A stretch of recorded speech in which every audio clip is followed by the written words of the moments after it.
자, 우리 이제 시간이 되었으므로 먼저 기도로 예배를 준비했으면 좋겠습니다.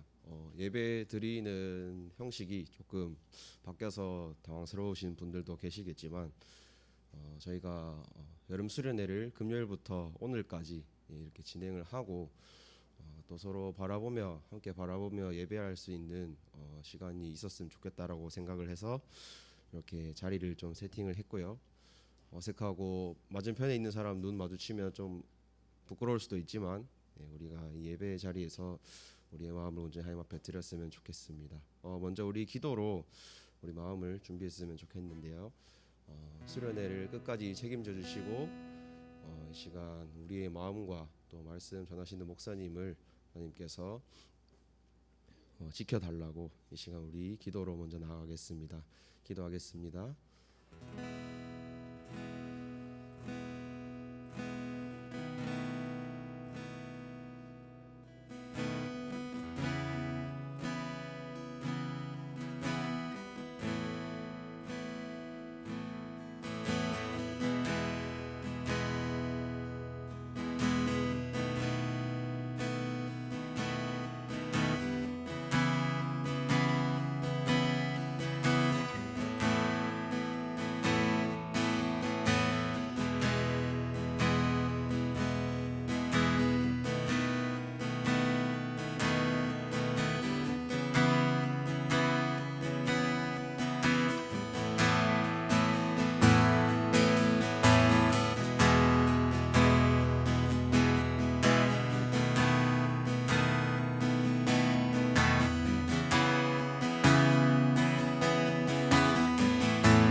사도신경 고백하심으로 신앙 고백하겠습니다.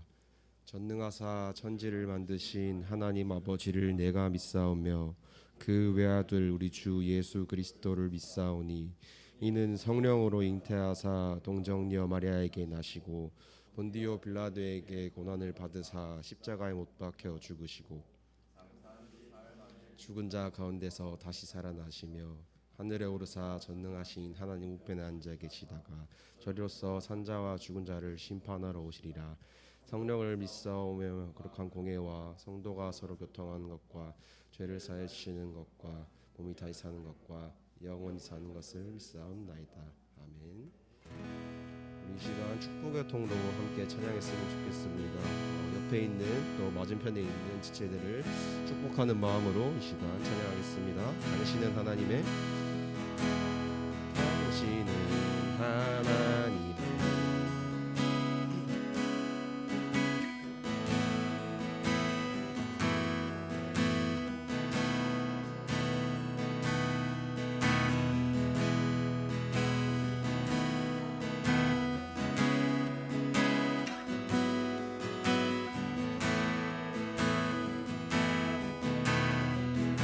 당신은 하나님의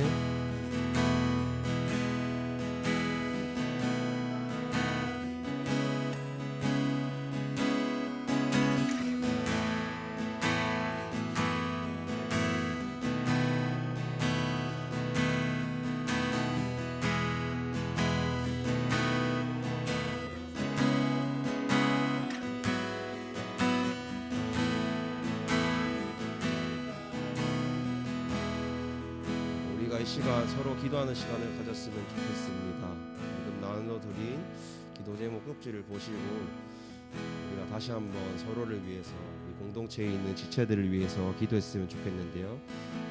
이 시간 우리 통성으로 기도했으면 좋겠습니다.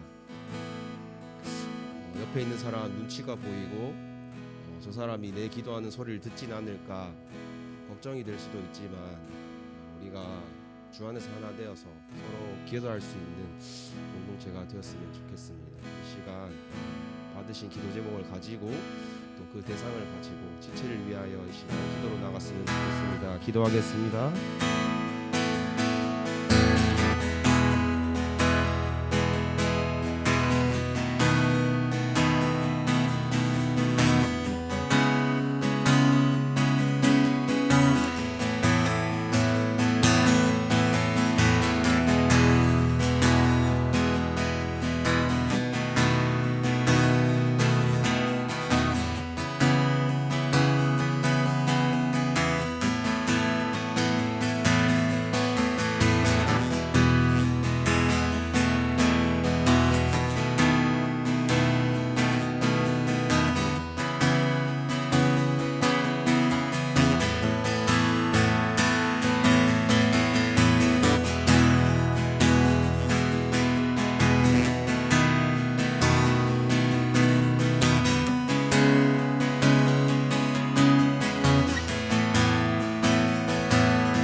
기도하실 분은 계속해서 기도하시고 찬양으로 나가겠습니다. 당신은 하나님의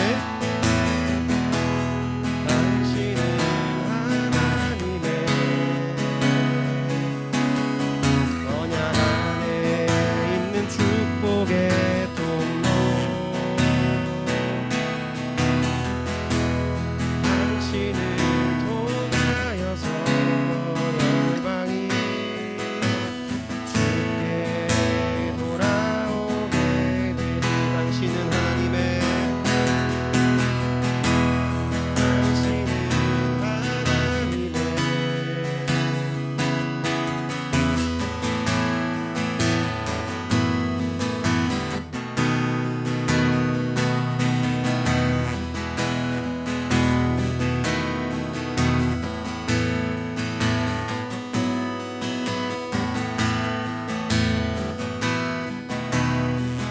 마지막으로 찬양하겠습니다. 당신은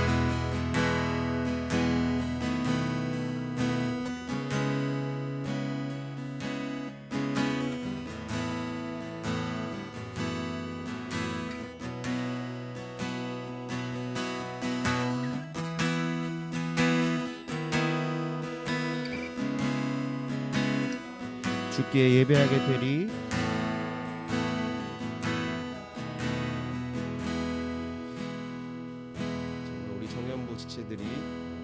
통로가 되고 우리를 통하여 하나님께로 돌아오는 그런 역사 있기를 소망합니다. 우리 이 시간 박수 치시면서 함께 찬양하겠습니다.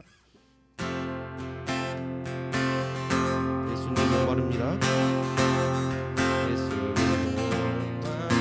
목마릅니다.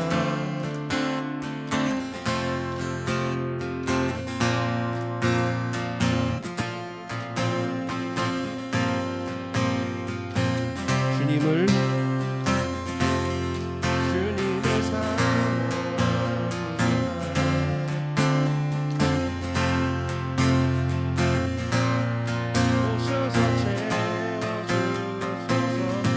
더 찬양합니다. 예수님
불같은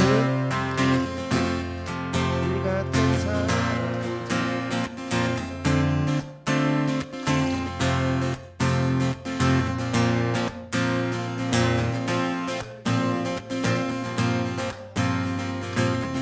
세상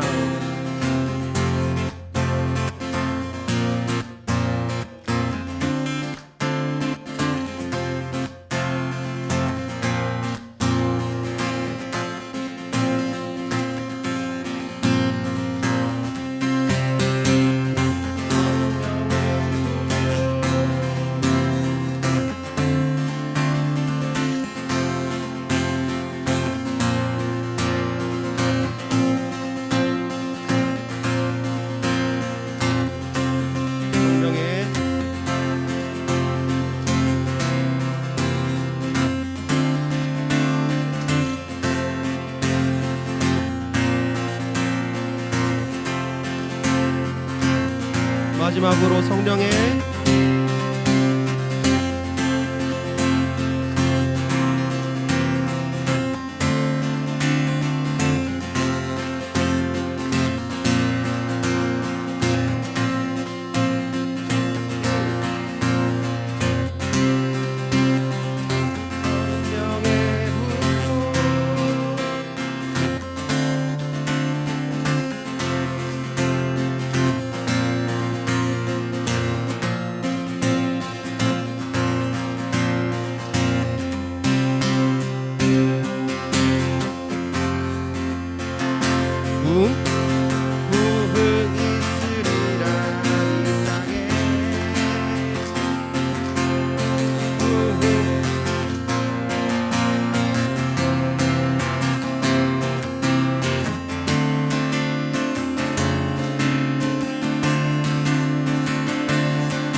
한 번 더 찬양합니다.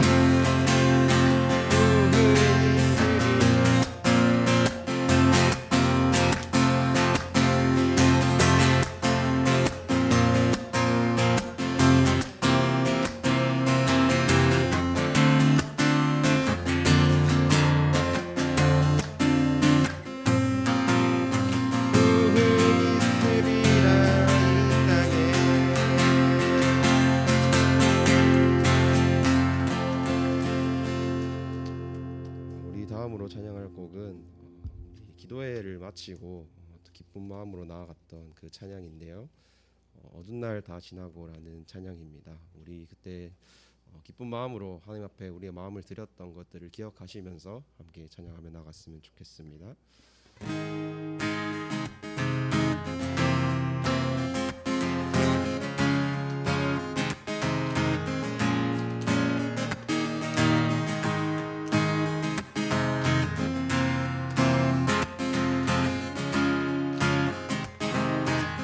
어두운 날 다 지나고 그냥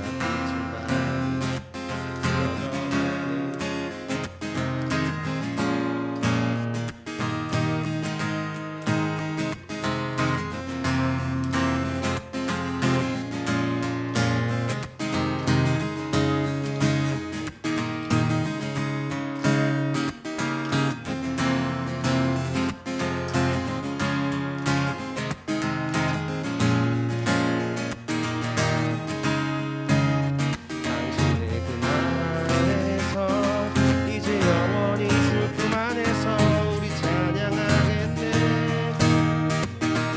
우리 가는 이 길 세상을 미련하고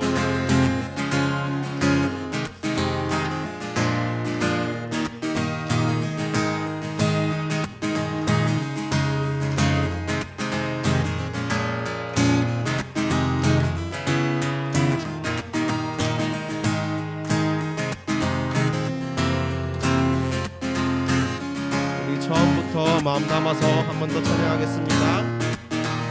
어두운 날 다 지나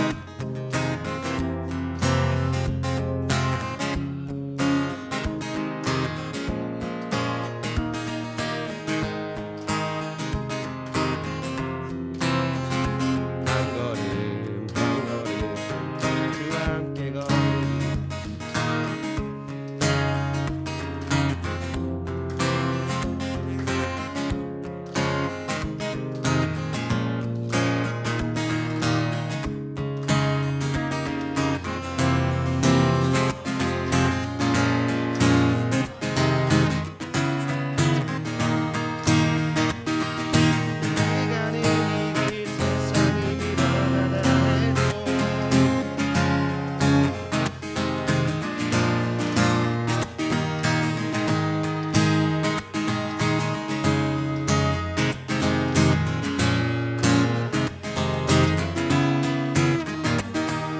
우리 가는 이 길 세상이 미련하다 해도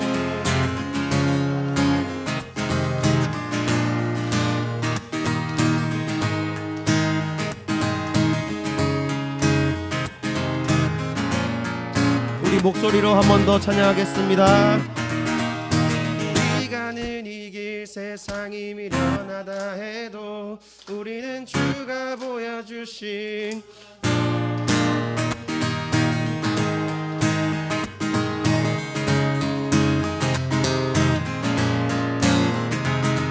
마지막으로 우리 가는 이 길 세상이 미련하다 해도 주가 보여주신 그한 소망이 있으니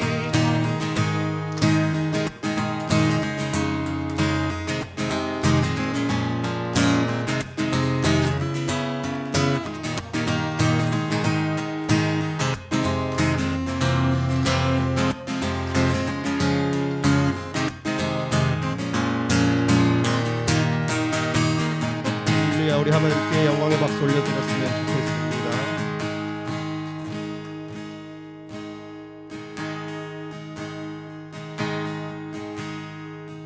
이 땅의 황무함을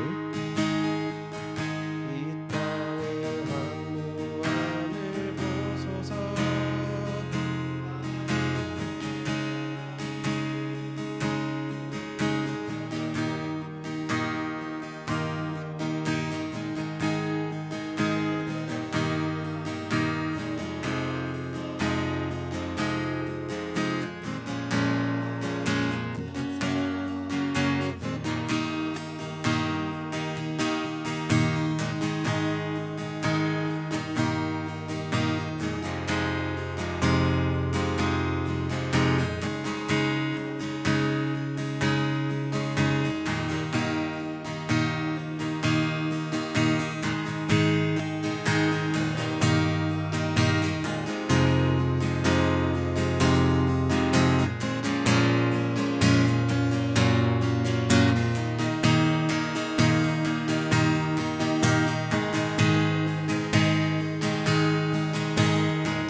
하겠습니다. 오 주의 영광, 오 주의 영광 가득한 새날 주소서.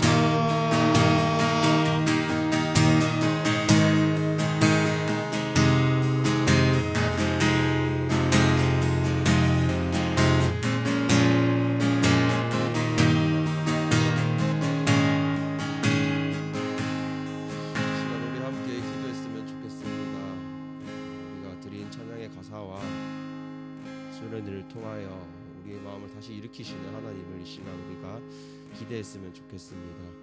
수련회가 끝난다고 우리의 마음이 사그라들고 예전같이 식는 것이 아니라 이 수련회를 기점으로 하여 우리의 마음이 다시금 주님 앞에 부응하고 하나님 앞에 말씀으로 바로 설 수 있도록 해달라고 이 시간 또 말씀 전하실 목사님을 위하여 이 시간 우리 함께 통성으로 주님 세 번 찾고 기도하도록 하겠습니다. 기도하겠습니다. 주여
하나님 우리가 하나님 말씀으로 바로 서게 하시고 하나님 아버지의 말씀으로 바로 서서 이 땅 가운데 하나님의 말씀을 전파하며 하나님을 증거하며 살아갈 수 있는 우리 청년 묵시들이 될 수 있도록 도와주시옵소서. 하나님 아버지 내 이웃을 내 몸과 같이 챙길 수 있도록 하시고 하나님 아버지 사랑이 부족한 우리에게 하나님의 사랑을 더하여 주시옵소서. 하나님 아버지 우리는 못합니다. 우리는 할 수 없습니다. 하나님 아버지 하나님께서 사랑이시니 우리 마음 가운데 들어와 주시고 우리 마음을 지켜주시고 하나님 아버지 우리가 내 이웃을 사랑할 수 있도록 주님 역사하여 주시옵소서. 하나님 우리 마음 가운데 황폐한 마음을 보시고 하나님 말씀으로 인하여 다시 살아갈 수 있도록 주님 도와주시옵소서.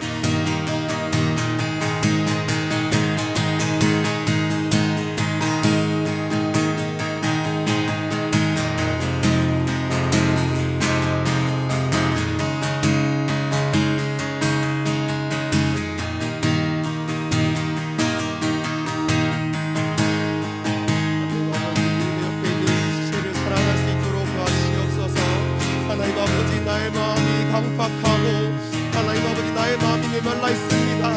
하나님 아버지 내 옆에 있는 하나님의 자녀 하나님 나라의 백성을 내가 피곤하고 힘들다는 이유로 멀리하는 것이 아니라 하나님 아버지 그들을 불쌍히 여기고 긍휼히 여기는 마음을 허락하여 주시고 그들을 사랑할 수 있는 마음을 더하여 주시옵소서. 하나님 우리가 그들을 위하여 기도할 수 있도록 하여 주시옵소서. 하나님 아버지 도와주시옵소서.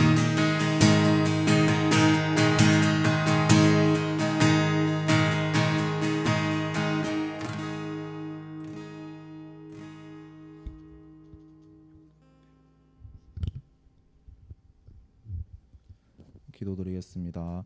오직 주는 여호와시라. 하늘과 하늘들의 하늘과 일월 성신과 땅과 땅 위의 만물과 바다와 그 가운데 모든 것을 지으시고 다 보존하시오니 모든 천군이 주께 경배하나이다. 하나님 각자 한 주간 건강하게 무탈히 잘 보내고 이 자리에 모여 함께 예배드릴 수 있게 해주심에 감사드립니다.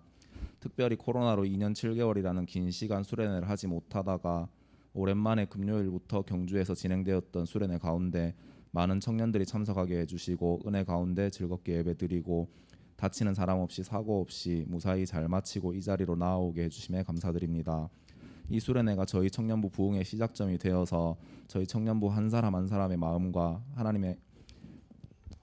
저희 청년부 한 사람 한 사람의 마음에 하나님과 하나님의 말씀을 사모하는 마음이 더욱 커져 나가는 부흥하는 청년부 될 수 있기를 소망합니다.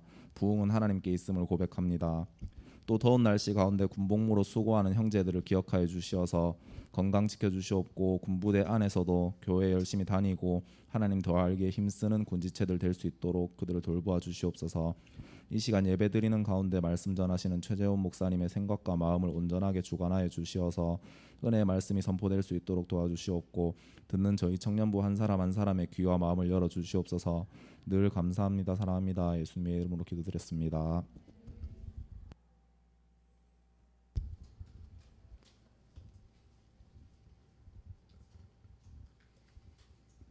오늘 말씀은 느헤미야 10장 28절에서 39절 말씀입니다.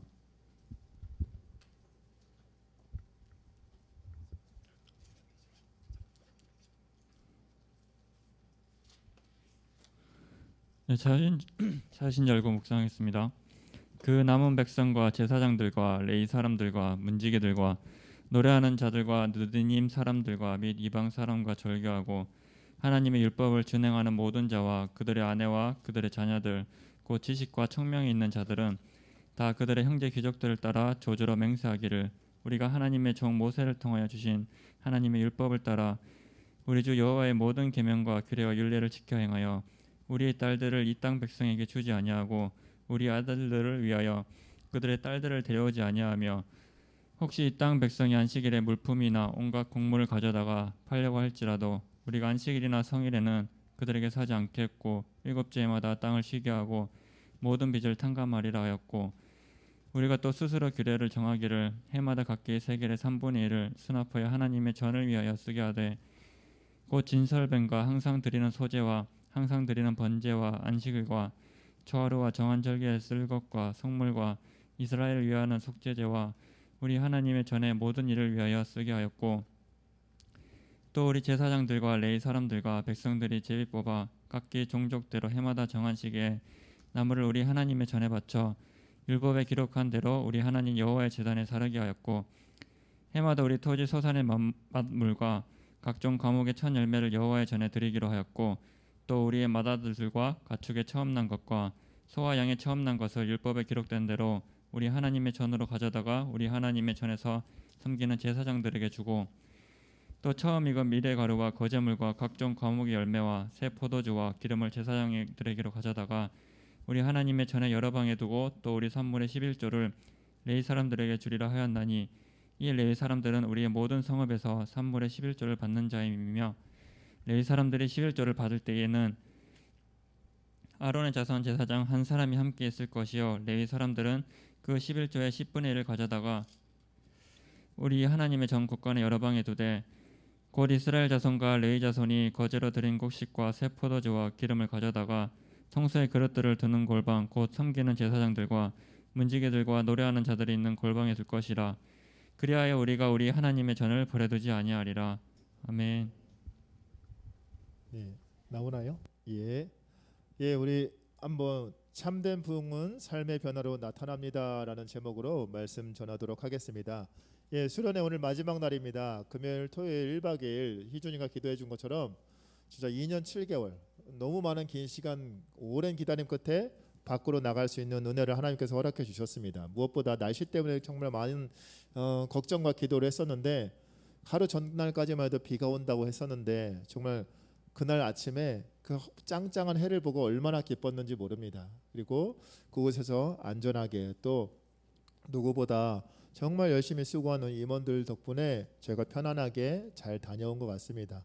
또 여러 가지 모습을 또 섬겨주신 또 선물로 저희 또 청년부를 위해 또 헌신해주신 또 부장님 또 함께해준 모든 청년들 너무너무 감사하고 그리고 한편으로는 또 함께하지 못한 지체들이 계속 너무나도 생각났습니다. 그래서 다음번 우리가 또 이런 수련회나 모임 때는 많은 청년들 여기 있는 청년들 모두가 함께 가서 그 기쁨을 같이 누렸으면 좋겠습니다. 아시겠지요? 자, 우리가 구원을 받았느냐 받지 않았느냐 그런 질문을 했을 때 내 스스로 저는 구원 받았습니다라고 말을 하지만 속 안에 무언가 이걸 뭘로 증명하지? 이런 한번 고민을 해본 적이 있을 겁니다. 전적으로 구원은 하나님의 영역이기 때문에 우리가 구원받았다, 구원받지 않았다 100% 내가 뭔가 증거를 내밀 수는 없어요. 그런데 우리가 구원받았는지 아니면 구원을 받지 못했는지 확인할 수 있는 방법이 두 가지 있다라고 말을 해요. 첫 번째는 내 내적인 변화입니다. 그리고 두 번째는 외적인 변화예요. 자, 첫 번째 내적인 변화는 내가 예수 그리스도를 구주로 고백하는가라는 이 질문에 내가 어떻게 대답하느냐를 살펴보면 됩니다. 성경에 누구든지 주의 영이 아니고서는 예수 그리스도를 나의 주라고 고백할 수 없다라고 기록되어 있습니다. 그러므로 내가 진심으로 예수님을 구주로 고백한다면 그 주님이 내가 구원받은 게 맞다라고 말을 확인할 수 있겠습니다. 또 하나는 외적인 변화예요. 두 번째 확인 가능한 이 외적인 변화는 예수님을 믿고 난 후에 나타난 내 삶의 변화입니다. 예수님을 믿는다라고 말하는 것은 내 삶의 주인이 바뀐다는 거예요. 그동안 내가 주인 되어서 내가 만족하는 대로 내가 원하는 대로 내가 인생의 주인 돼서 살았다면, 내가 예수 구원 받았다면 이제는 예수 그리스도가 나의 주인이 된 이상 내 마음대로 살지 못하고 내 주인 되신 예수 그리스도 그분의 뜻대로 살아가도록 내 삶이 변화될 수밖에 없다라는 거예요. 그래서 내가 구원받기 이전과 구원받은 이후의 삶은 다를 수밖에 없습니다. 오늘 이스라엘 백성들의 삶에 그들이 믿었던 하나님을 향한 거룩한 변화, 이 부흥의 바람이 불어왔고 그 부흥의 바람을 힘입어 이스라엘 민족들이 결단하는 모습이 나옵니다. 이스라엘 백성들의 성벽 공사를 끝내고 난 후에 이 영적인 변화가 그들 위에 임했어요. 그리고 느헤미야의 이 스토리는 성벽 공사 이야기다라고 말을 할 수 있지만 사실 성벽 공사가 끝난 이후가 진짜 느헤미야를 통해서 하나님이 우리에게 하고 싶은 말씀을 알 수 있습니다. 우리가 수련회 때 살펴봤던 8장에서는 이 수문학 광장에서 성벽 재건 공사가 끝난 다음에 수문학 광장에서 학사 에스라가 하나님의 말씀을 선포할 때 그 하나님이 어떠한 분이신지 그 은혜에 감사하며 이스라엘 백성들이 하루에 오랜 시간 동안 서서 그 말씀을 들으면서 아멘 아멘이라고 화답했습니다. 그래서 그 하나님이 어떤 분이신지, 하나님이 그들을 어떻게 사랑해 주셨는지 그곳까지 인도해 주신 그 하나님의 은혜를 절절하게 깨달았어요. 그리고 9장에서는 깨달은 그들이 하나님 앞에 결단하고 그들이 스스로 하나님께 자기의 이름을 쓰고 그 이름을 쓴 것을 임봉합니다. 이렇게 쌌다는 거죠. 그 임봉했다는 거, 그리고 그것을 딱 잠금 장치를 해놨다는 거예요. 그리고 오늘 10장에서 그때 임봉했던 사람들, 자신의 이름을 쓰고 서명을 했던 사람들의 이름으로 오늘 10장은 시작됩니다. 우리 29절 말씀 함께 읽어보겠습니다. 다 그들의 형제 귀족들을 따라 저주로 맹세하기를 우리가 하나님의 종 모세를 통하여 주신 하나님의 율법을 따라 우리 주 여호와의 모든 계명과 규례와 율례를 지켜 행하여. 아멘. 29절에 저주로 맹세하기를 이라고 지금 말씀이 나와 있습니다. 우리가 이 말씀을 제대로 지키지 않으면, 우리가 하나님의 말씀을 제대로 지키지 않으면 하나님이 우리를 저주해 주시기를 원합니다 라고 지금 이스라엘 백성들 스스로 말을 하고 있습니다. 여러분, 지금 엄청나게 엄숙한 맹세를 하고 있는 거예요. 이스라엘 백성들은 하나님의 저주가 얼마나 무서운지 누구보다 잘 아는 자들입니다. 그들이 출애굽을 하고 홍해를 가는 하나님을 보고 그 가나안 땅을 향하고 있을 때 그 가나안 땅을 정탐하고 나서 하나님께 불평불만했다가 그들이 받았던 하나님의 저주, 광야에서 2달이면 들어갈 수 있는 그 땅을 40년이나 방황해야 되는 그 하나님의 저주와 심판을 받은 적이 있습니다. 때문에 누구보다 그 출애굽했던 1세대 중에서 여러분 60만 3,550명 중에 딱 2명만 들어갑니다. 경쟁률로 따지면 30만 분의 1이에요. 하나님의 뜻을 품지 못하고 그것을 신뢰하지 않고 불평불만했던 사람, 저주와 심판으로 인해서 그 수많은 사람들이 죽어나갔습니다. 하나님의 심판과 저주가 얼마나 무서운지를 누구보다 잘 아는 사람들이에요. 뿐인가요? 가나안 땅에 들어가고 나서도 마찬가지였어요.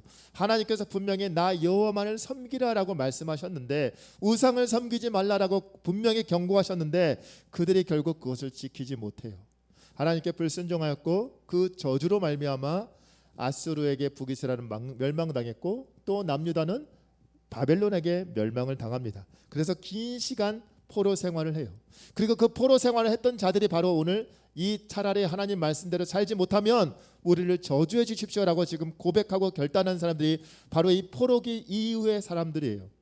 자신들의 조상들이 왜 이 이스라엘 백성들이 이 포로로 끌려왔는지 그걸 누구보다 잘 아는 사람들. 근데 그들이 스스로 하나님 말씀대로 살지 못하면 저희를 저주해 주세요라고 말해요. 그 저주가 얼마나 무서운지 누구보다 잘 아는 자들이었어요. 이 엄청난 결단을 하면서 그들이 구체적으로 세 가지 실천 방안을 하나님 앞에 내어놓습니다. 첫 번째, 우리 30절 말씀 함께 읽겠습니다. 우리의 딸들을 이 땅 백성에게 주지 아니하고 우리의 아들들을 위하여 그들의 딸들을 데려오지 아니하며. 아멘. 하나님, 이방인과 결혼하지 않겠습니다라고 지금 고백하고 있어요. 여러분, 이것은 이방인과 결혼하지 마라, 외국인과 결혼해서는 안 된다, 단순히 그런 인종차별의 의미가 아니에요. 이 말씀에서 중요한 것은 이방인과 외국인과 결혼하지 말라라는 그런 것이 아니라 신앙적인 결혼, 하나님이 원하시는 가정을 세우겠다라는 거예요. 인종의 문제가 아니라 지금 신앙의 문제를 놓고 하나님 앞에 고백하고 있어요. 여러분, 가나안 땅에 들어갈 때 하나님께서 분명히 경고하셨어요. 이방인과 통혼하지 말라. 왜 그랬을까요? 인종을 차별하기 위해서가 아니라 신앙 때문이었어요. 결혼을 한다는 것은 단순히 한 사람 한 사람이 1대1로 만나서 그것을 그냥 내가 사랑하지, 나도 너 사랑해, 우리 결혼할래, 응 좋아, 이렇게 하는 게 아니에요. 한 사람 한 사람을 만남을 떠나서 그 가정, 그리고 그 민족의 문화, 그리고 그들이 믿는 전통과 종교 신들까지 그 모든 것이 다 따라갈 수 있기 때문에, 그래서 결혼을 할 때 이방인과 결혼의 문제에 대해서 하나님과 그들과 통혼하지 말라라고 말을 했던 거예요. 여러분, 제가 수련회 때도 얘기했지만 가장 지혜로웠던 그 솔로몬, 가장 부귀영화를 누렸던 그 솔로몬이 말년에 왜 나라가 그 모양이 말년에 왜 힘들었을까요? 그 정략 결혼 때문이에요. 열왕기상에 보면 솔로몬이 나라를 안정시키기 위해서 주변의 열국들과 혼인을 하게 돼요. 그 서로 사돈을 맺게 되죠. 그러니까 이 결혼을 통해서 그 서로 이제 우방이 되니까 저 사람은 내 장인의 나라니까, 또 여기 내 사위의 나라니까 우리는 서로 전쟁하지 맙시다, 우리 서로 잘해봅시다, 이렇게 해서 나라의 안정을 깨워왔어요. 나라는 실제적으로 안정되는 것처럼 보였어요. 그런데 문제는 그 여인들이 가지고 온 신앙이었어요. 그 여인들을 위해서 신앙 신전을 지어주고 결국에 신앙으로 그 여인들을 변화시켜야 될 솔로몬이 오히려 그 여인들 때문에 자기의 신앙이 변화되고 말아요. 변질되고 말아요. 오히려 솔로몬의 신앙을 무너뜨리는 결과를 초래하고 말았어요. 그래서 진짜 신앙은 결혼할 때 나타난다라고 말을 하고 있어요. 여기는 우리 청년들이 있기 때문에, 저와 부장님 빼고는 다 이제 아직은 미혼자이기 때문에 여러분 이 말에 와닿지 않을 수가 있어요. 그런데 여러분, 제가 이제 청년부를 거의 오랜 시간 담당하다 보니까 제 제자들이 있잖아요. 근데 특별히 그 제자들이 결혼하고 나서 저희 집에 찾아오는 경우가 있어요. 결혼하고 나서 만나는 경우가. 근데 그 친구들이 다 하나같이 하는 말이 있어요. 목사님, 결혼하고 나서 애를 낳고 나서 신앙생활을 하다 보니까 제 신앙이 점점 좋아지기보다 제가 청년 때의 그 신앙으로 지금 겨우겨우 살고 있는 것 같아요 라고 말을 하더라고요. 무슨 말일까요? 믿는 사람들끼리 결혼한 경우에 그나마 좀 덜한데 이런 어려움이 마찬가지로 어려워요. 육아를 하다 보면, 또 가정생활을 하다 보면. 근데 믿지 않는 사람과 결혼한 경우가, 교회에서 정말 리더로 열심히 섬기던 친구가 그곳에서 내가 신앙으로 이 가정을 변화시켜보, 내가 사랑하는 사람 내가 전도할 거예요, 목사님 두고 보세요, 저는 할 수 있어요, 걱정하는 마음이 컸지만 그 친구의 말을 믿어줬어요. 물론 안 믿는 결혼을 할 수도 있으니까, 내 사랑하는 사람이, 남자친구가 여자친구가 안 믿는 경우도 있어요. 그런데 여러분, 그들은 내 전도의 대상이고, 내가 믿는 하나님이 정말 내가 구원받은 자가 맞다면, 내가 정말 믿는 하나님이 진짜 참신인 걸 여러분이 인정한다면, 그 하나님이 얼마나 나에게 큰 사랑을 베풀어 주시는지 안다면, 그분이 나의 주인이심을 고백한다면, 여러분, 내가 사랑하는 사람 또한 그들에게 그 하나님을 전할 의무가 우리에게 있다는 거죠. 여러분, 그렇게 전해 보셨나요? 여러분, 만약에 그걸 한 번도 안 해봤다면 여러분 한번 생각해 보셨으면 좋겠어요. 왜 그걸 안 전해봤는지. 창피해서 그런 건 아닐 거잖아요. 여기 있는 친구들 중에 아마 그런 경험을, 저도 안 믿는 사람이랑 교제해 본 적이 있어요. 그런데 여러분, 제 주변에도 제 지금 동생도 지금 교회를 안 나오고 있어요. 제가 안 된다라고 하는 게 아니에요. 가능한데 그것을 감당해야 될 몫이 되게 부담이 크다라는 거예요. 우리의 삶으로 특히 안 믿는 사람들과 연애 혹은 결혼하게 될 때는 여러분 그 영혼이 변화될 수 있도록 내 삶, 내 변화된 삶, 정말 그리스도는 정말 다르구나라는 것을 나를 통해서 그 영혼이 바라볼 수 있어야 돼요. 그래서 여러분 그런 고백을 통해서 오히려 안 믿던 사람이 더욱더 열심을 낸 경우가 교회 안에 또 많아요. 그런 기적이 저와 여러분들에게 꼭 임하길 바라요. 특별히 아직 연애는 하고 있지만 아직 안 믿는 남자친구, 여자친구랑 결혼하는 경우에는 여러분 그분을 위해서 꼭 기도했으면 좋겠어요. 나보다 먼저 된 자 나중되고 나중된 자 먼저 된다고 내가 비록 먼저 신앙생활을 했지만 내가 사랑하는 이 사람이 하나님 나를 통하여서 하나님을 만나게 해주시고 나중에는 이 사람이 저를 신앙적으로 리드할 수 있게 해주세요. 이런 기도가 있다면 또 이런 기적이 있다면 걱정할 게 하나도 없겠죠. 근데 지금 이스라엘 백성들은 그 부분에서 하나님도 얼마나 그것이 쉽지 않은 일인지를 알기 때문에 지금 경고하고 계신 거예요. 그리고 이스라엘 백성 스스로 그것이 얼마나 힘들다는 걸 알기 때문에 스스로 먼저 하나님 우리가 이방인과 결혼하지 않겠습니다라고 말을 하고 있어요. 사랑하는 청년 여러분, 내가 지금 만나는 사람이 아니면 내 소중한 가족이 지금 교회를 안 다니는 경우 여러분 우리가 주목해야 될 것은 신앙에는 내일이 없다는 거예요. 여러분 주님이 언제 오실지 모르잖아요. 저도 지금 이 말씀을 준비하면서 제 동생이 계속해서 떠올랐어요. 또 사랑하는 저희 가족들, 저희 집만 믿고 저희 친척들은 아무도 안 믿거든요. 추석을 앞두고 생각해보면 또 제 사랑하는 주변에 있는 친구들 안 믿는 사람이 99%예요. 그 친구들 생각하면 너무 가슴이 아파요. 그래서 제 삶으로 또 그들이 먹힐지 안 먹힐지 모르겠지만 계속 전해야 되겠다는 말을 책임감이 들더라고요. 오늘 해야 될 일을 여러분 미루지 마세요. 언제 주님이 오실지 모르고요. 그 영혼을 하나님께서 분명히 우리로 하여금 전하도록 그것을 기다리고 계시다는 사실을 여러분 기억하길 소망합니다. 또 하나는 안식일을 바르게 지키겠다라고 결단해요. 우리 31절 말씀 함께 읽어보겠습니다.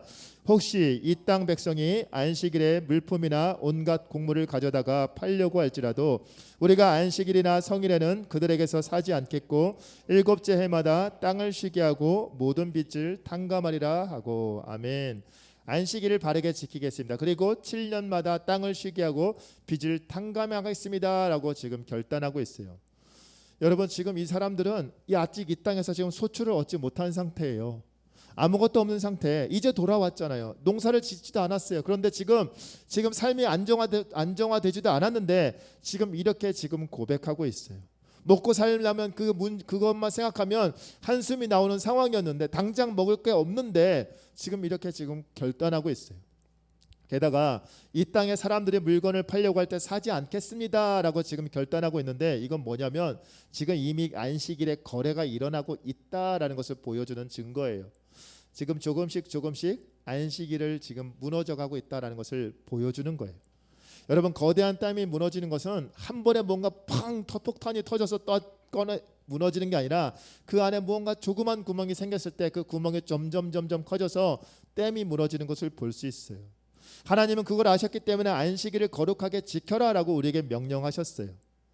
여러분 1950년대에 미국에 아이젠하워라는 대통령이 있었어요. 근데 그때는 냉전 시기였죠. 근데 미소간에 정상회담이 있었는데 이 소련의 총리가 미국을 방문했어요. 이 정상회담을 앞두고 함께 예배하러 가지 않겠습니까? 당연히 거절했겠죠. 그런데 이 아이젠하워 대통령이 거기서 멈추지 않고 한 가지 더 부탁을 해요. 내가 예배 드리러 가야 되는데 1시간 반만 기다려줄 수 있겠냐고. 어이가 없었지만 승낙했어요. 그리고 교회에 가서 예배를 드리고 당당하게 정상회담의 자리에 들어갔어요. 여러분 아이젠하워가 왜 이런 부탁을 했을까요? 이것을 통해 뭘 보여주고 싶었을까요? 하나님을 예배하는 것이 국가의 어떤 일보다 가장 중요하다는 것이 바로 대통령이 지금 해야 되는 일이기도 하지만 나에게 가장 중요한 것은 바로 예배다라는 것을 지금 보여주기 위함이었어요. 여러분 왜 이토록 안식일을 주일을 지켜야 될까요? 하나님께서 천지 창조를 다 하신 다음에 6일 동안 창조하시고 하루 쉬셨어요. 여러분 안식일을 바르게 지킨다는 것은 창조주 하나님의 그 사역을 내가 믿음으로 고백하면서 안식일을 제대로 지키는 것을 내가 지금 내 마음속에 실행하는 거예요. 당시에는 여러분 가난한 사람들이 많았잖아요. 지금 돌아온 지 얼마 안 됐잖아요. 하루하루 먹고 살기 힘든 상황인데 하루 쉬면은 내가 하루 나가서 더 일을 하면 내가 더 삶이 윤택해질 수 있어요. 굶어 죽지 않을 수 있어요. 왜? 하루라도 더 나가서 일하면 10만 원이라도 일당을 더 벌 수 있잖아요. 그럼 내가 더 맛있는 거, 더 많은 거 배불리 먹을 수 있잖아요. 그런데 하루 쉰다라고 내가 그만큼 손해를 보는 건데 그것을 마다하지 않고 안식을 지킨다는 것은 내가 너를 책임진다라고 말하지 않았느냐. 그러니 나를 믿고 쉬어라라고 지금 말씀하고 있는 거예요. 단순히 하루 육체적으로 쉬는 것이 아니라 내 인생의 주인은 바로 하나님이시다. 그분이 내 삶을 내가 6일 동안만 일해도 내 삶을 충분히 살아갈 수 있도록 내 삶을 책임져 주실 것이다라는 고백이 안식일을 지키는 것으로 지금 나오고 있는 거예요. 근데 여러분, 안식일에 쉬는 것도 중요하지만 더 중요한 것은 안식일에 우리가 무엇을 해야 하는가라는 거예요. 바로 예배하는 날. 하나님을 바르게 예배하면서 보내야 되는 날이 바로 그 안식. 그것을 통해서 우리가 참된 안식을 누릴 수 있다라고 말을 하고 있어요. 왜? 예배를 통해 하나님 임재의 감격과 기쁨을 누릴 때 내가 아무리 힘든 상황이라 할지라도 내가 아무리 피곤하다 할지라도 이곳에서 하나님께서 주시는 위로와 평강의 은혜로 내가 새로워지기 때문에 내가 새 힘을 얻을 수 있기 때문에 그 연료를 공급받는 날이 바로 안식일이고 이 예배의 순간입니다. 한 성도가 떠올랐어요. 암으로 말기 환자였어요. 근데 그분은 이 예수를 구주로 영접한 후에 모든 예배에 참여하셨던 분인데 그 집사님이셨거든요. 젊으신 분이었어요. 40대 후반 이제 50대 초반에서 몸이 안 좋아서 가보니까 이미 손 쓸 수 없는 4기 암 환자였어요. 근데 그분이 그 항암 투병을 하면서 항암을 하면서도 예배를 계속해서 나오셨어요. 날이 갈수록 수척해지는 모습을 볼 때마다 집사님 힘내세요. 하나님께서 지켜주실 거예요 라고 위로는 했지만 한편은 제 마음속에 저렇게 하시다가 언제 정말 쓰러지실지 모르겠구나. 언제 하나님께서 부르실지 내일을 장담할 수 없는 상태. 그런데 그분이 어느 날 정말 푹 불면 넘어질 정도로 파리하게 마르신 그분이 주일날 마지막 예배를 드린다고 하시면서 목사님 이제는 내일은 나오기 어려울 것 같아요. 다음 주에는 나오기 어려울 것 같아요. 내가 하나님께서 나에게 힘을 조금만 주신다면 다음 주 예배 때도 꼭 내일 새벽에도 제가 기어서라도 나오고 싶습니다라고 그 말을 제게 하셨어요. 그 말을 듣는데 너무 울컥했어요. 나는 지금 사지가 멀쩡한데도 너무 피곤하다는 이유로 아침에 어저께 수련을 마치고 일과를 다 마치고 7시가 돼서 집에 돌아왔을 때 너무 피곤해서 뻗었어요. 말씀을 준비해야 되는데 그 준비하는 과정 가운데 정말 너무 피곤한데란 마음 때문에 한숨을 몇 번이나 쉬었는지 몰라요. 그런데 그때 이 집사님의 말이 떠올랐어요. 그분의 그 마지막 예배, 그때가 정말 마지막 예배였어요. 그런데 그분이 남기신 유산이 있더라고요. 누구보다 하나님을 사모했던 그분, 누구보다 예배를 드리길 소망했던 그분의 모습을 다 기억하는 성도들이 장례식 때 와서 우는 분들이 아니라 모두가 다 그분이야말로 정말 구원받은 자의 삶을 사는 표본이다라고 말하면서 기쁨으로 우리가 장례식 때 학원 예배 드리기 발인 예배를 천국 환송 예배라고 말을 왜 할까요? 그분이야말로 구원받은 자의 인생을 살았고 그런 분이 정말 마땅히 천국에 가셨을 거라 우리가 확신하기 때문에 우리가 나중에 훗날에 천국에서 그분을 만날 거라 우리가 확신하기 때문에 절망과 슬픔의 날이 아니라 소망과 기쁨의 날로 기꺼이 그분을 보내드릴 수가 있었어요.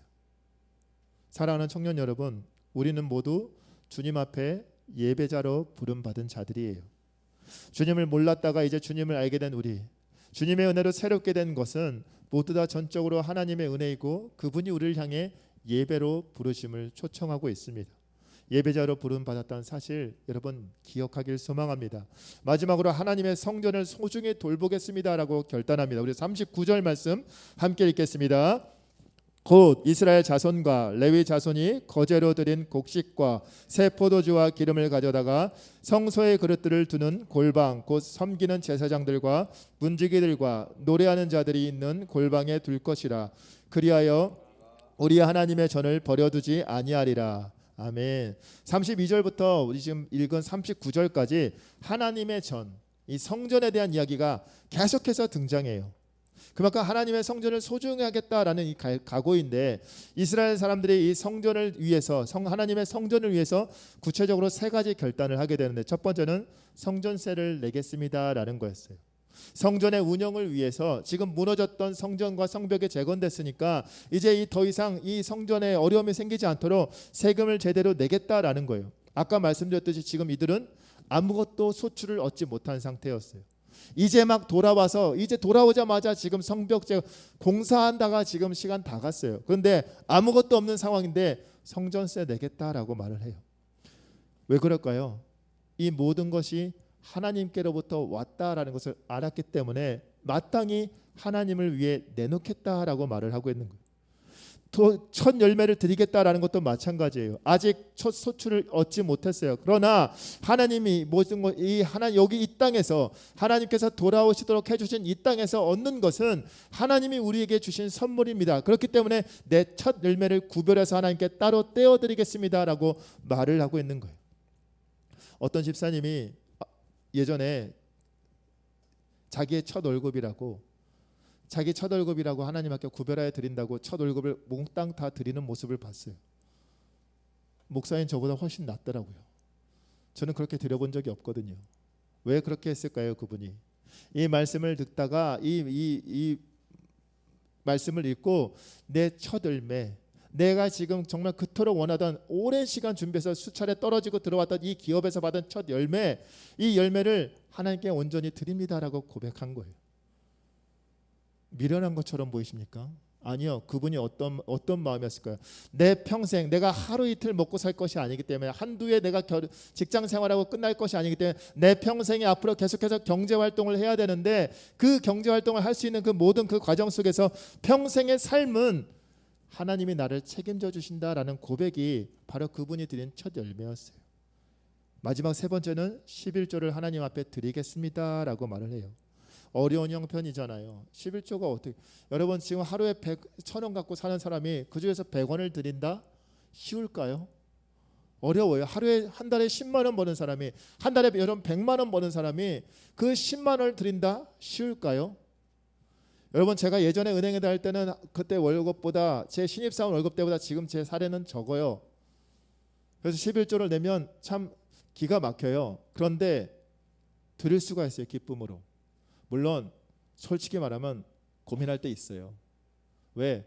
통장에 잔고가 없어요. 특히 5주 차이인 경우, 한 달에 5주 차이인 4주인데 보통 5주 차이인 경우에는 전화 안 해나 다음 그 마지막 5주 차 때는 이거 어떻게 해야 되지 막 그런 걱정들이 돼요. 그러나 하나님이 메꿔주시더라고요. 어떻게 하나님 또 채워주시더라고요. 넉넉해서 드리는 게 아니에요. 하나님께 이것은 하나님께서 첫 열매와 마찬가지로 이것은 하나님께서 나에게 주신 선물이기 때문에 그것을 마땅히 기쁨으로 하나님께 돌려드리는 거예요. 그런데 여러분 여기서 특징이 하나 있는데, 여러분 아까 말했던 그 결혼의 문제, 안식일의 문제에 대해서는 한 절로만 딱 한정되어 있는 반면에 이 성전 이야기를 하면서 이 물질에 대한 이야기를 굉장히 길게 늘어놓고 있어요. 왜 그럴까요? 그만큼 분량이 길면 중요하다는 건데, 바로 하나님 앞에 두고 우리가 마지막으로 넘어야 될 시험이 바로 이 물질에 있기 때문이에요. 내 물질이 있는 곳에 내 마음이 있다라는 것을 하나님도 아시기 때문이에요. 그러므로 여러분 물질은 단순한 돈이 아니라 내 마음이 지금 누구를 향하고 있느냐를 보여주는 그 척도가 바로 그 물질에 대한 나의 마음이에요. 하나님을 향한 내 마음을 끝까지 막아서고 나를 그 하나님께 가지 못하도록 붙잡는 신이 바로 그 물질의 신 만몬신이에요. 그래서 이스라엘 백성은 변화를 받고 난 다음에 그 물질을 하나님 앞에 과감히 내려놓겠다라고 지금 선언하고 있는 거예요. 사랑하는 청년 여러분, 오늘 우리는 이 이스라엘 백성들이 은혜를 받고 난 다음에 결단하는 모습을 봤어요. 근데 여러분 이 이스라엘 백성들이 무엇에 근거해서 결단하고 있느냐라는 것이 중요해요. 바로 하나님 말씀을 근거로 결단하고 있습니다. 하나님 앞에서 진정한 변화의 맛을 보고 부흥의 은혜를 체험한 사람들이 이제부터 하나님 말씀대로 살겠습니다. 그렇게 살지 않으면 차라리 저희를 저주해 주십시오라고 지금 자기의 이름을 쓰고 서명까지 하고 있어요. 여러분 이번 수련회를 통해 또 오늘 예배를 통해 여러분도 하나님 앞에 결단했다면 그 나눠드린 용지에 이따가 한번 여러분의 그 결단하는 것들을 써보시고 거기에 이름을 쓰고 서명을 한번 해보세요. 언젠가 우리가 이 땅을 떠나게 되는 순간 주님 앞에 서게 될 때 우리가 오늘 했던 그 결단들, 그 밑에 쓴 나의 이름과 서명을 여러분이 한번 보게 될 겁니다. 개인적으로는 연말에 이걸 한번 여러분이 저장해 넣었다가 아니면 사진 찍어 두었다가 연말에 다시 한번 꺼내 보길 바래요. 내가 이때 이렇게 결단했는데 이 결단을 내가 이 남은 몇 달 동안만이라도 어떻게 지켜 나갔는지, 그것이 그냥 단순히 목사님이 시켜서 아니면 그냥 감정에 취해서 한 것이 아니라 내가 정말 진정으로 하나님께 결단했다면 그 결단한 내용을 지킬 수 있도록 하나님께 은혜를 구하면서 그 결단한 내용을 반드시 하는 여러분, 그 약속을 이루어 나가는 저와 여러분들 되길 소망합니다. 그 이름답게 거기에 쓴 여러분의 그 이름과 서명에 걸맞게 하나님 앞에 말씀으로 삶을 살아내는 하나님의 복된 자녀들 되길 소망합니다. 우리 삶의 진정한 부흥이 우리 삶 속에 나타나는 저와 여러분들 되길, 우리 청년부 되길 간절히 소망합니다. 우리 시간 함께 찬양할까요? 나는 예배자입니다. 찬양하겠습니다.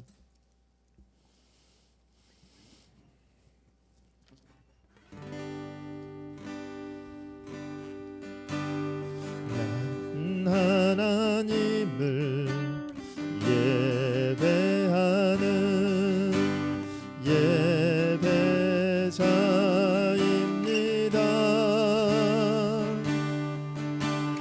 내가 서 있는 곳 어디서나 하나님을 예배합니다.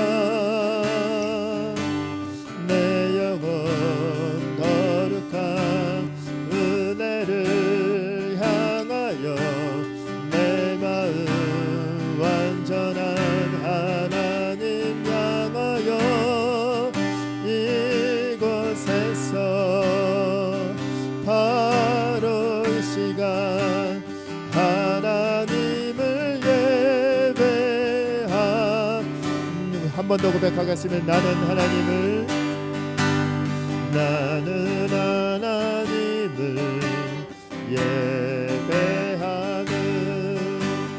예배자입니다.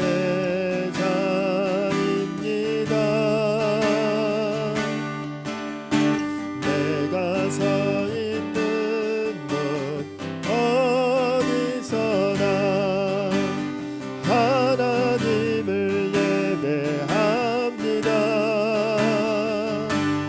내 영혼 거룩한 은혜를 향하여 내 마음 완전한 하나님 향하여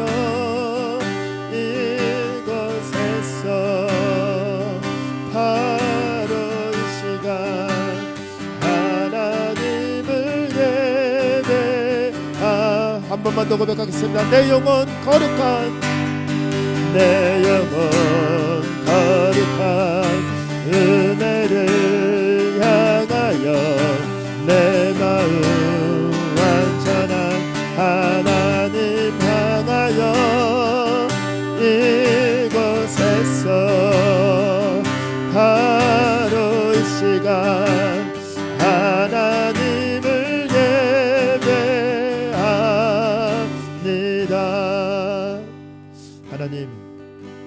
하나님께서 주시는 그 마음이 있다면 이 시간 우리로 하여금 결단하게 하여 주시옵소서. 하나님, 한 번 사는 인생, 하나님이 원하시는 인생으로 살아가길 소망합니다. 하나님 앞에 결단한 바가 있다면 여러분의 이름을 꼭 써보길 바랍니다.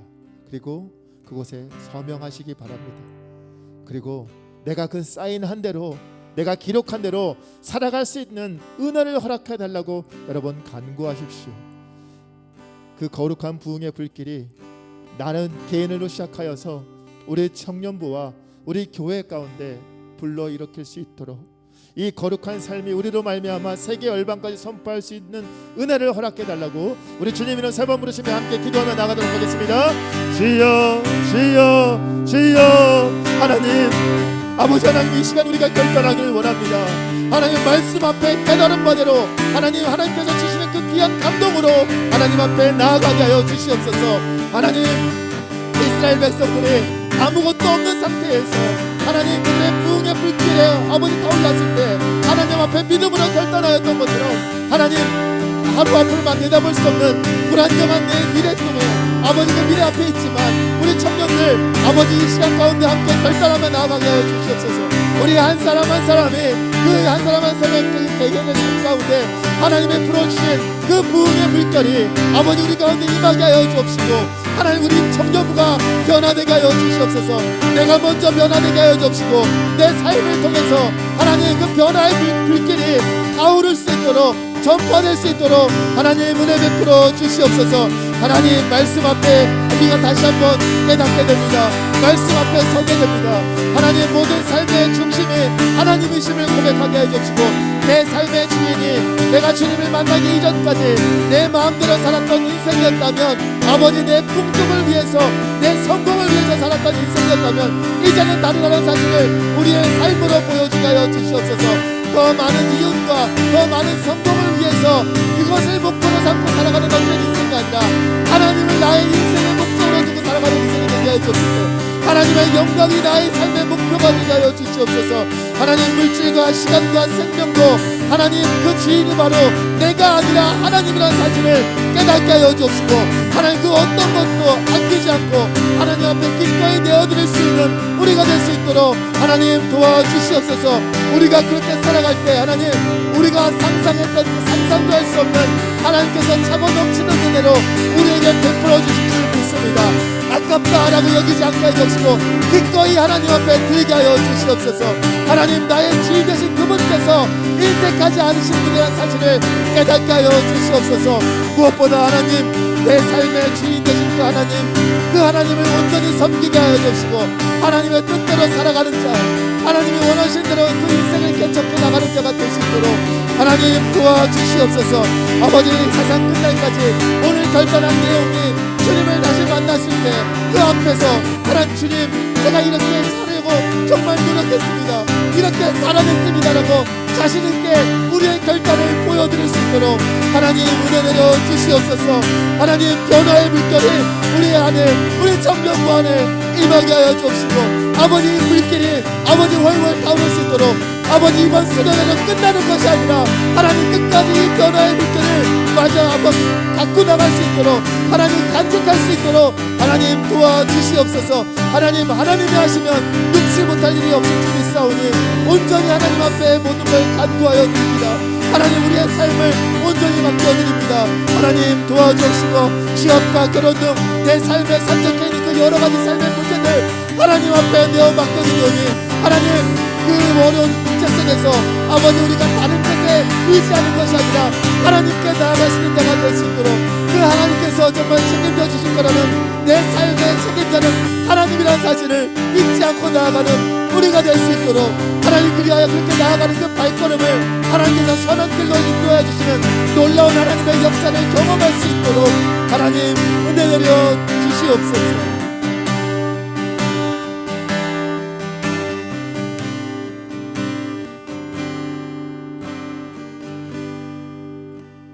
사랑과 은혜 주님 감사합니다. 하나님 이번 학예 수련회를 통해서 하나님 부흥이 무엇인지 그 부흥을 통해서 하나님을 다시 한번 깨닫게 하여 주심에 감사합니다. 그러나 하나님 이번 수련회가 이걸로 끝나는 것이 아니라 매일매일 하나님 우리 10년 가운데 수련회 때 받은 은혜가 기억되게 하여 주옵시고 묵상하게 하여 주옵시고 살아낼 수 있게 하여 주시옵소서. 하나님 특별히 우리의 변화를 위해 기도합니다. 그동안 내 삶의 주인이 하나님이라 입술로는 떠들었지만 결국 내가 주인 되어 살았던 삶을 고백하오니 용서하여 주옵시고 하나님 이제로부터라도 내 삶의 주인 되신 그 하나님의 뜻대로 살아갈 수 있는 하나님의 영광을 위해 내가 기꺼이 드릴 수 있는 것이 무엇인지 깨닫고 그것을 과감히 드릴 수 있는 우리가 될 수 있도록 하나님 도와주시옵소서. 특별히 우리 청년 한 사람 한 사람을 위해 기도합니다.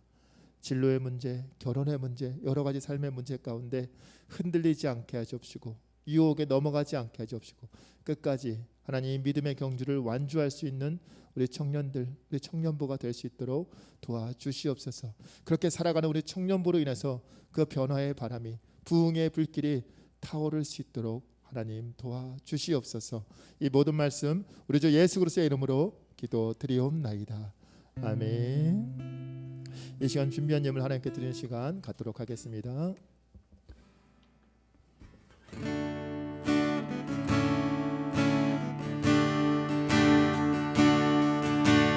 지금 내가 가진 것을 하나님께 드립니다. 하나님 나라 위하여 아름답게 쓰이는 예물이니 즐거운 맘 감사한 마음으로 하나님께 드립니다. 하나님 감사합니다. 즐거운 마음 감사한 마음으로 하나님께 귀한 예물 드립니다. 하나님 드린 손길들 기억하여 주옵시고 아름다운 곳에 사용되어 줄 수 있도록 도와주시옵소서. 이 모든 말씀 우리 주 예수 그리스도의 이름으로 기도드리옵나이다. 아멘. 하늘에 계신 우리 아버지여, 이름이 거룩히 여김을 받으시오며 나라의 마옵시며 뜻이 하늘에서 이룬 것 같이 땅에서도 이루어지이다. 오늘날 우리에게 일용할 양식을 주옵시고 우리에게 죄 지은 자를 사하여 준 것 같이 우리 죄를 사하여 주옵시고 우리를 시험에 들게 하지 마옵시며 다만 악에서 구하옵소서. 대개의 나라와 권세와 영광이 아버지께 영원히 있사옵나이다. 아멘.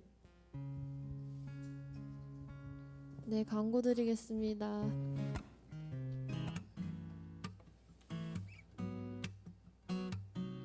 청년부 예배 시작 시간은 2시입니다. 장소는 중고등부실이고요. 10분 일찍 와서 예배를 준비하면 좋겠습니다. 코로나 규제가 모두 풀렸습니다. 이제 영상이 아닌 교회에서 함께 모여 예배드리길 소망합니다. 최근 코로나 확산으로 당분간 점심은 김밥으로 제공됩니다. 장소는 여기서 계속 드시면 됩니다. 청년부 수련회가 오늘까지인데 리뷰 이벤트가 있어요. 수련회 기간 중 좋았던 점, 아쉬웠던 점, 그리고 나만의 수련회 MVP를 뽑아주셔서 경호한테 보내주면 되는가? 네, 경호한테 개인적으로 겐톡 해주시면 될 것 같습니다. 회비는 아직 안 내신 분들이 계시다면 회장 소경호 회장에게 납부해 주시면 됩니다. 전체 참석은 10,000원이고요. 부분 참석은 5,000원이고 저기 보시면은 카카오뱅크로 보내달라고 하네요. 예배 후 조모임이 있습니다. 수련회 마지막이기 때문에 카페에서 모이셔도 됩니다.